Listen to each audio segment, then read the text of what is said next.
Isang mapagpalang araw po sa inyong lahat. Celebrity Chika Time po muna tayo at may inihanda po akong chika para sa inyo. Tara ba't magchika na po tayo? Asia's multimedia star na si Alden Richards spotted sa tindahan ng mga laruan ng pambata. Para kanino kaya ito at bumibili si Alden ng mga toys? Yes, mga celebrity chika time, yan po ang ichichika ko sa inyo na lubos rin pong usap-usapan sa social media ng mga netizens, lalong-lalo na nga po ng mga followers at supporters ni Alden. Bago po tayo dumako riyan, nais ko po munang batiin mga timbahay, team abroad, at mga seniors natin dyan. Shout out po sa inyong lahat at happy Friday po.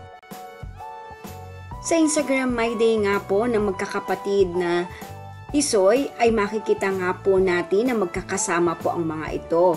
Si Raisa Fulkerson at si Angel Fulkerson, kasama na rin po ang kanilang pinsan na si April na nagbanding po ang mga ito.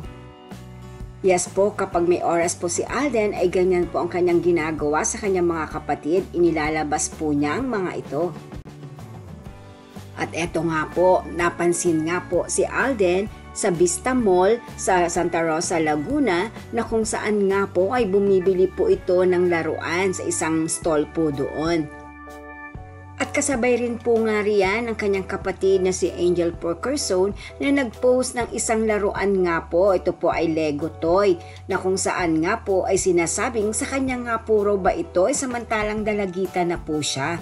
Naayon nga po sa usap-usapan sa social media ng mga followers at supporters ni Alden na mukhang namana na rin po nitong si Angel ang pangungulekta ng iba't ibang laruan. Well, alam naman po natin na para sa kakasaya ng kapatid ni Alden ay bibilin at ibibigay ni Alden ang mga ito. Yan po ang aking chika updates for today. Salamat po sa inyong panunood. Huwag po kalimutang mag-subscribe. Pwede po mag-comment sa ibaba. Basta't wag lamang po harsh o nakakasakit sa isa't isa. Salamat po muli. Spread love, not hate.